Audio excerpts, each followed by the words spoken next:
all knew the numbers for Assassin's Creed Shadows might be a little bit lower than other Assassin's Creed games just based off of the controversy leading up to the release. But if this rumor from Stuttering Craig is to be believed, holy crap, Ubisoft might as well just close down today. What's going on, guys? Welcome to another episode of Smash JT. Assassin's Creed Shadow pre-orders are not doing so hot. And on top of that, Star Wars Outlaws is not selling well either. These are the two games that Ubisoft had put all their marbles into to ensure success moving forward for their company in the future. And I guess if you embrace the DEI and push the propaganda narrative forward, the only thing you're going to realize is this thing called reality that smacks you right in the face.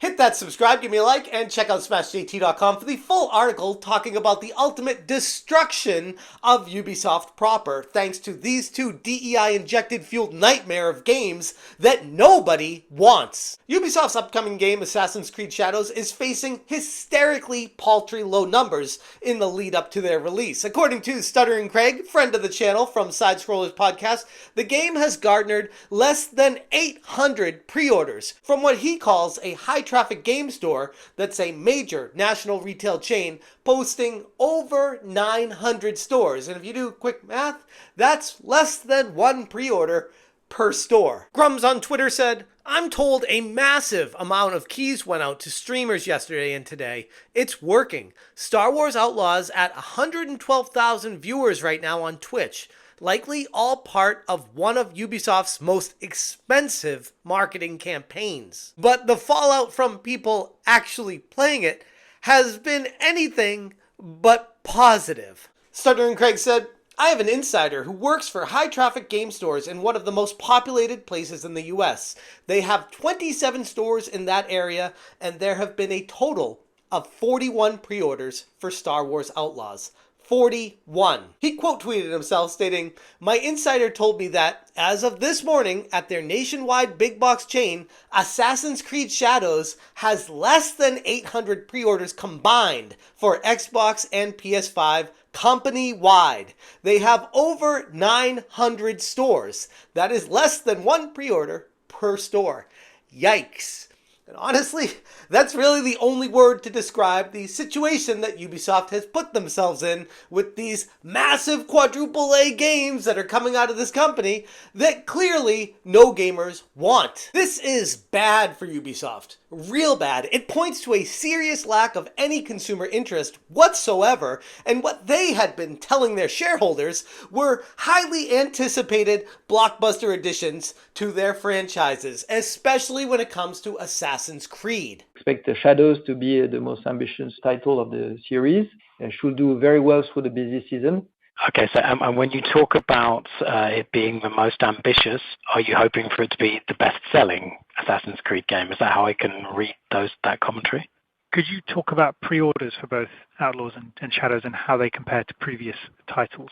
So in terms of, we don't disclose nor comment pre-orders usually. What we can say is that what we've been observing and measuring is that our two big titles actually are indeed among the most awaited games of the industry, and they enjoy a very strong positive community sentiment overall. Jared Shapiro on Twitter said, "First one since AC Origins, I'm not touching on day one." And I've seen this echoed throughout all of social media where people, even in my personal life, big time fans of Assassin's Creed are like, I'm going to actually sit this one out. You know, there's a lot of other games to be playing. There's a lot of controversy surrounding this one. It seems a little suspect that they injected Yasuke as a black samurai in a game where feudal Japan just seems, I don't know, a little out of place. And gamers aren't stupid. As much as these companies think they are, we're not. We actually pay attention to what's going on, and people are waking up to this DEI injection that seems to be going on in like every major release. For example, taking a look at the digital platforms is not any better. On the PlayStation Store currently, we have Star Wars Outlaws in the top 10 games in your country, weighing in at number 7 out of 10, just ahead of Grand Theft Auto 5, a game that is over a decade old.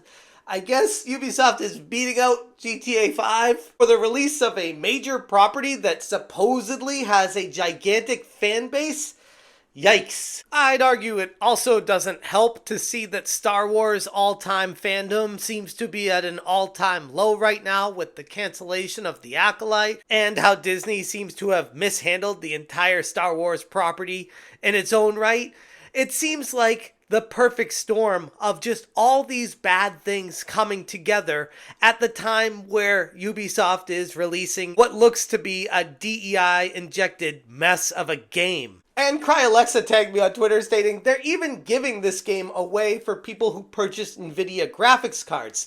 They are giving the game away. They want anyone who's anyone to just play this game. They're just begging people to do it. Although I can't rag on it too much because Black Myth Wukong was the game they did previously. But still, the irony in Ubisoft giving away a game, trying to get more people playing it, is definitely not going unnoticed. But this hasn't stopped good old Kotaku troll extraordinaire from chiming in. Alyssa Mercante just couldn't help herself from hurling attacks at Craig with his insights that he was giving to the community. Out of the kindness of his heart, knowing people in the industry and just sharing that out with people triggered Alyssa. Old Man Grim on Twitter posted, Alyssa Mercante, help me, lawyer man, the evil chuds are harassing me. Also, Alyssa Mercante, responding to Craig stating, my insider told me that, as of several years ago, you're a little bitch baby. Yeah, this is the very same Alyssa Mercante that's going after Kiwi Farms and threatening other YouTubers like myself for daring to talk about her in a negative light. She doesn't seem to have a problem going around attacking others, but God forbid you put a mirror to her. But regardless, these reports from Stuttering Craig show a insanely low amount of pre-order numbers for Assassin's Creed Shadows. It's a clear indicator for the challenges that Ubisoft is about to be facing. Their investors have been promised that this game is very excited, and the entire gaming community is just waiting on bated breath to be able to play this game. And my sentiment that I'm seeing out there on social media and in person with people that play Assassin's Creed in my own life are saying, yeah, no, this is not a game that we're interested in. Don't know how else to say it, no matter how many times you tell your shareholders that everyone's excited about it. The reality is, it's anything but that. Ubisoft is going to need to reevaluate their strategies and kick the DEI injection games out of their studios. But I wouldn't hold my breath. This is the same company that used to employ Kim Belair. The same person who founded Sweet Baby Inc. used to work at Ubisoft, which is a company known for inclusivity and trying to push that propaganda in all their games and at the workplace. It's not something that you just wake up one day and say, okay, we're not going to do that anymore here, when it's been ingrained culturally at your workspace. Which is kind of the problem. If they don't change soon, it will consume them and ultimately destroy them. The gamers have spoken. They've had enough of this garbage, politically correct approach from these companies. The only problem is, it might be too late for Ubisoft to bother even listening. And ultimately, what they're going to do is blame the gamers because it's always our fault, even though we are telling you straight up, leading up to these releases, that this is not what we want. In fact, it's not even in the realm, it's not on the same planet, not in the same galaxy of the games that we actually want to play. Look around to see what's successful out there, and it's pretty clear exactly what the gamers want. But then again, it almost feels like these companies aren't going for sales. It looks like they're trying to aim to hit some checkboxes to get investment dollars from BlackRock and Vanguard, because at the end of the day, that's where the real money is. But once that disappears, they aren't going to be long for this planet. Anyways, I'm going to leave it there. If you guys want more information, check out smashjt.com for the full article. Again, shout out to Stuttering Craig from Side Scrollers Podcast with a fantastic insight behind what's going on in these games. I shouldn't say that anyone's surprised, but hearing just how low they are, I don't know, I can't help but be like, whoa, that's even worse than I thought. Thank you guys so much for watching. If you appreciate what I'm doing, hit that join button. And as always, you stay smashing. The boss is down! You are not a pike. Let's check